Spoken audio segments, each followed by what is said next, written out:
Good morning, everyone, and thank you. Thank you, Dr. Fuad, and the entire Iraqi delegation for joining us here in Washington today. We had a good set of discussions, very productive, building on the virtual U.S.-Iraq strategic dialogue that we began back in June of this year. The state of our partnership is very strong. We're committed to helping Iraq achieve economic prosperity, freedom from foreign meddling in its internal affairs, and improve relationships with its neighbors as well. This is what the Iraqi people want too, a stable, prosperous, independent Iraq, an Iraq which is for Iraqis, and the Iraqis who protested last year couldn't have made that any more clear. We touched on religious freedom, a priority for the Trump administration and a key to the Iraqi nation's flourishing. As Iraq moves forward from the ISIS persecution and genocide, the U.S. is helping the most vulnerable, including Christians, Yazidis, and Shabak, recover. We devoted almost $500 million to help restore these communities. Yet there's still work to do. Armed groups not under the full control of Prime Minister have impeded our progress.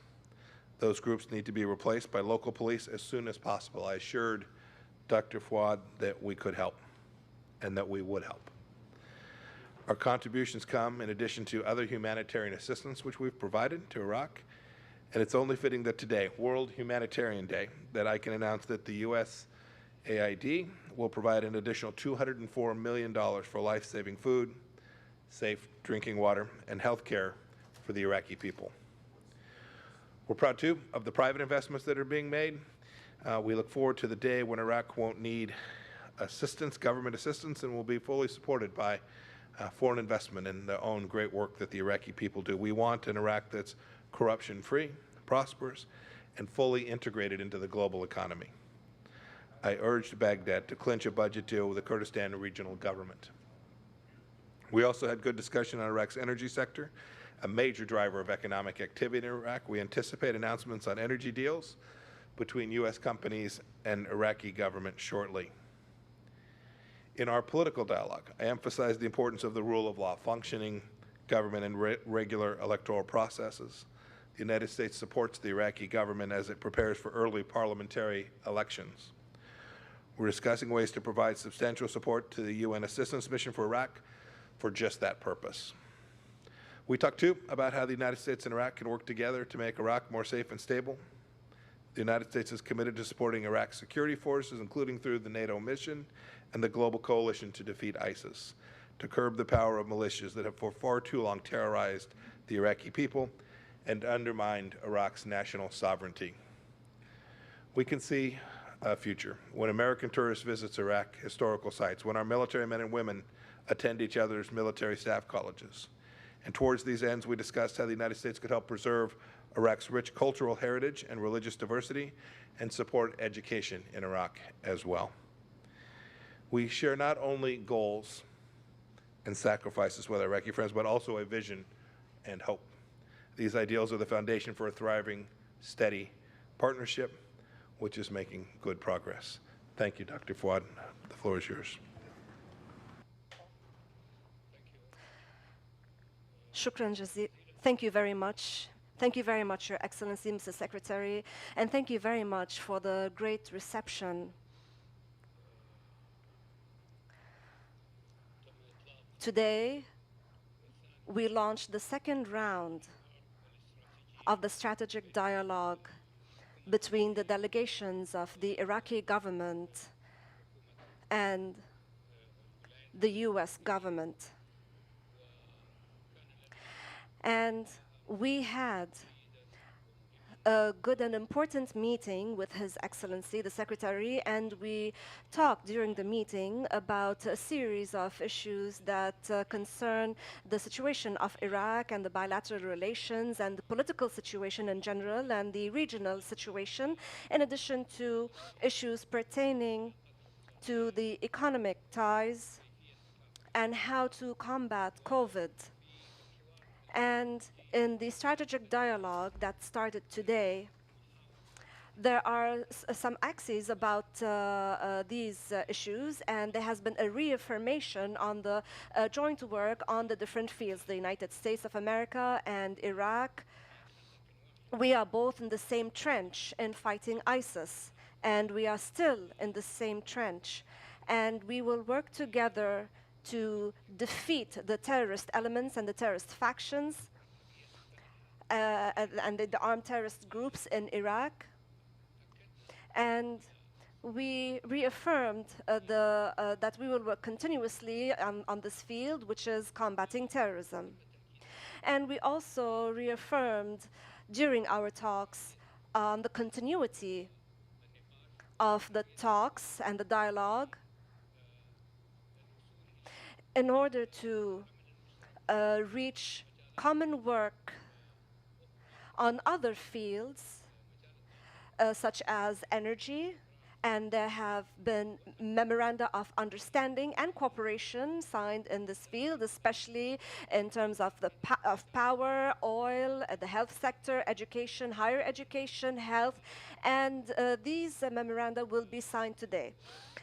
The dialogue is continuous, and positive results will be the outcome of this dialogue for the interest of both countries and both people. I would like to thank His Excellency the Secretary for the great reception and for his time, for the fruitful talks and for the fruitful results, and thank him very much for talking about all of these issues.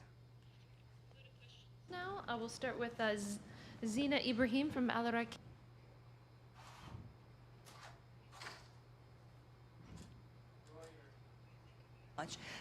You discussed in the first strategical dialogue that there will be a reduction of U.S. forces in Iraq. Is there a timetable and is there specific numbers?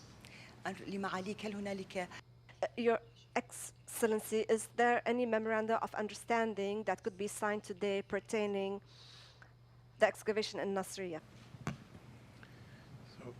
So we don't have any announcements to make with respect to numbers, but I would urge everyone, as we've gone through the strategic dialogue, not to focus on that. The real focus is on the joint efforts that we're making along every dimension, whether that's economic efforts, humanitarian assistance efforts, security assistance, all of those things. We continue to understand that the Iraqi people need that. The Iraqi people's sovereignty depends on a continued American commitment to support them and provide that assistance to them. We're determined to do that. Regarding the signing of a memorandum of understanding or an agreement with Chevron, I believe that it will be signed today, yes. Carol Morello, Washington Post. Carol, there's a microphone right behind you. Thank you. Mr. Secretary, when will you be going to New York to begin the process of triggering snapback sanctions against Iran? And can you explain how you intend to enforce them without full Security Council backing? They seem to have given every signal that they are simply going to ignore them. And so what are you going to do to make it happen? And Mr. Foreign Minister, do you agree with the United States on the need for snapback sanctions against Iran, and how will that impact Iraq? Thank you. So, Carol, I don't have any announcement on timing on when we're going to do. The President's made clear we're going to do that soon, and we will. Second, these will be fully valid, enforceable UN Security Council resolution. We have every expectation that they'll be enforced just like every other UN Security Council resolution that is in place. You have to remember, 2231 isn't a U.S. document. It is a UN Security Council document. It has a set of provisions, it has a set of rights and obligations, and we will be in full compliance with that. And we have every expectation that every country in the world will live up to its obligations, including every member of the P5 and every member of the UN that will take seriously the international commitments to which they have signed up for. It's the longstanding commitment of the United States to do that. We are confident that every country will see that it is in their best interest that UN Security Council Resolution 2231 is fully enforced, as it is a valid, extant, continuing set of obligations. And so the enforcement mechanisms will be just the same enforcement mechanisms we have for all of the UN Security Council resolutions.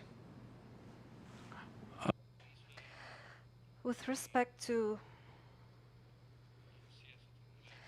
the United States policy vis-à-vis Iran and the impact of this policy on the situation in Iraq. First of all, we are talking about Iraqi policy.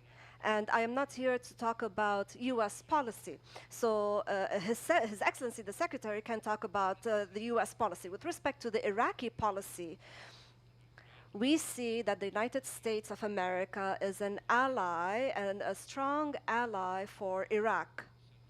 And we will continue to protect this alliance and to deepen it and expand it. And regarding Iran, Iran is a neighboring country to Iraq. And as a result, there are ties pertaining to geography, history, culture, economy. And the Iraqi policy, or Iraq's foreign policy, is based out of Iraq's national interest. We want to have good relations with our neighbors, provided that nobody interferes in Iraq's affairs, and the Iraqi decision will be made by the Iraqis. And we want to protect our alliances and relations with others, including the United States of America. Thank you. Thank you. Okay.